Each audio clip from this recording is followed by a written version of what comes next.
Welcome to Rise Up in Business, the law podcast for small business owners. This podcast is designed to share important legal information without the stuffy legal jargon. I'm Tracy Milacrane. Let's get into today's episode. Hello everyone, welcome back to another episode of the Rise Up in Business podcast. Thank you for joining me for another episode of the podcast. If you've been listening to me for a while, you'll know that I talk a lot about the preventative things that business owners can be doing to avoid ending up in situations where they need to call a business lawyer like myself to help them out of. So my ethos is very much educating and empowering business owners on all the things they need to do. And I talk about prevention being better than cure because it's so important. What I want to talk about today are the 5 most common red flags I see supporting small business owners, because when things start going wrong, it doesn't come out of the blue. There are telltale signs. And I've had the benefit, I suppose, of experience in supporting small business owners for more than 20 years. I started practicing law, as you know, more than 20 years ago, and for the first 12 years of my career, I worked in litigation and dispute resolution, and that's when things had gotten so far down the line that they'd gotten so bad that people were in court or in mediation or arbitration, but whatever, they were in dispute such that they needed legal support. My business is centred around helping business owners avoid that. So we don't need to get to that. We don't want to get to that. And I've shared on this platform and my other platforms previously that most of what I saw over those years could have been avoided. That's the sad reality. In today's episode, I'm going to talk to you about 5 red flags that I see most common, and they've been consistent over my career, which alert us to the fact that something's not right in business. And if we catch those flags early enough, my view is we can steer the ship or steer the business to avoid a catastrophe. So let's dive in. The first 2 relate to cash flow. So cash flow is the cornerstone of every small business. We all know that. We're in business to make money. We're in business to do a lot of other things, but money is important. The first red flag is when clients are delaying their payments. We've got to ask ourselves why. Often this comes down to processes and systems. Often this comes down to a lack of processes and systems and a lack of legal documents, business T's and C's or client service agreements, outlining for the client what's expected of them. When we're seeing or when we're noticing more and more clients delaying payments in our business, this is a red flag that something's not right and we need to give attention to that. And the second red flag, again, which relates to cash flow, is when clients start asking for refunds. So whatever your offering is, whether it's service-based or product-based, or you're an online course creator, when clients start asking for refunds, we need to sit up and take notice. 1 or 2 here and there, sure, it's all a part of business. But when it's becoming more and more frequent, that's a red flag because that's not supposed to happen. The next 2 red flags I want to share relate to client satisfaction levels. So the first is, this is flag number 3, complaints about delays. If your clients are communicating with you and they're dissatisfied or they're becoming disgruntled because of the time it's taking you, that's not supposed to happen. What that means is that there's something gone wrong in your internal processes and systems and your workflow where you're not delivering consistent with the client's expectations. Clients don't make a complaint about delays unless they feel that we've missed a deadline as business owners or that we've not done something the way that we should have or in the time frame that they had expected. So the question becomes, why is that?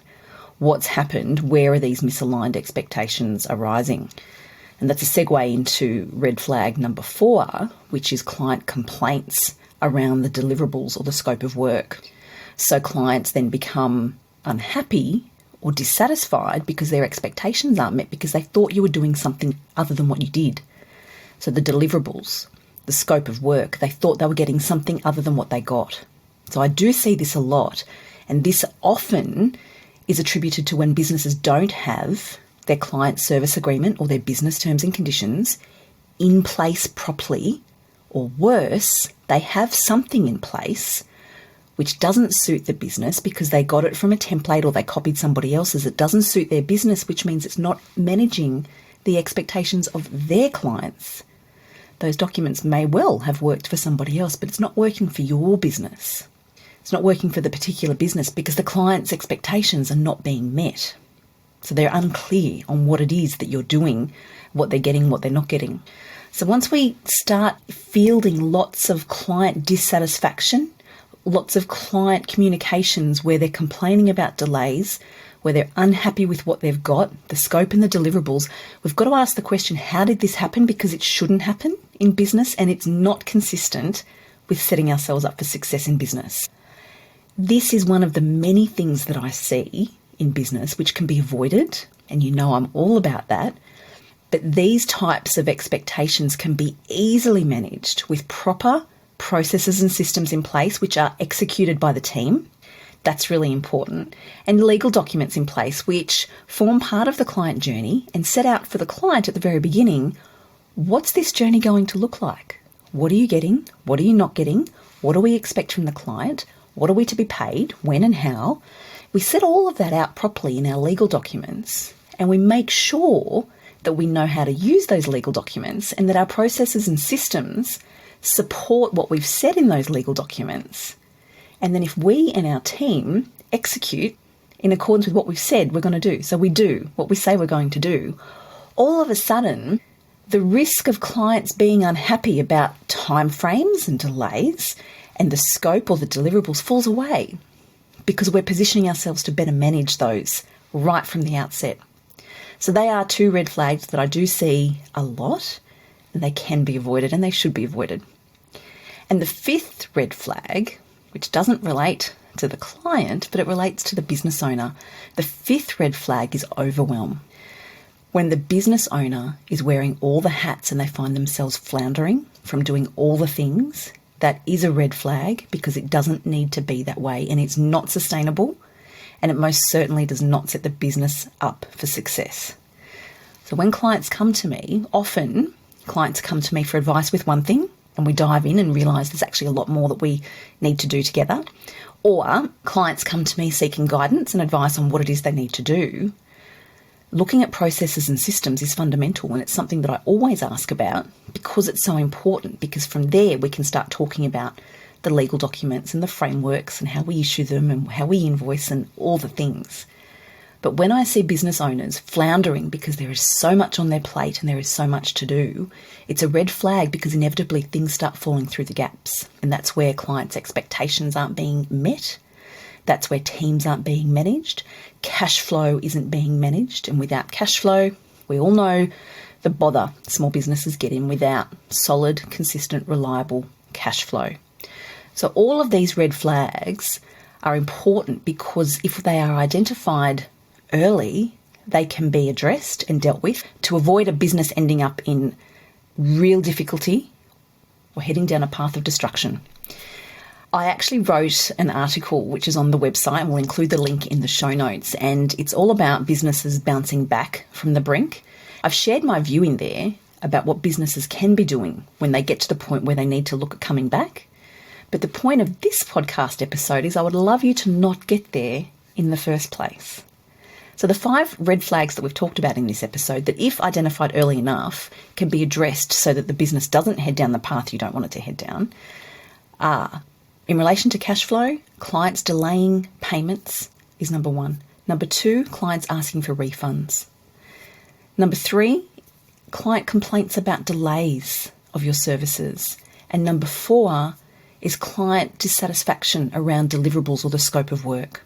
And number 5 is business owners in overwhelm and floundering because they're doing all the things. If any of these things are causing your ears to prick up and you're thinking, gosh, that's happening in my business, or we're very close to that happening in my business, this is becoming a problem, please don't suffer in silence. Please don't sit and think it'll be right, it'll turn itself around, because chances are it needs to be addressed, otherwise it's not going to be right. You are most welcome to reach out to me and ask the question, what it is that we can do together to support your business avoiding going down that wrong path, because the point of this episode is for me to share with you things that you can identify and steps you can actionably take in your business now to avoid going down the path that we don't want to go down. We don't want to leave things until it's too late, because the sooner we get onto these things, the better.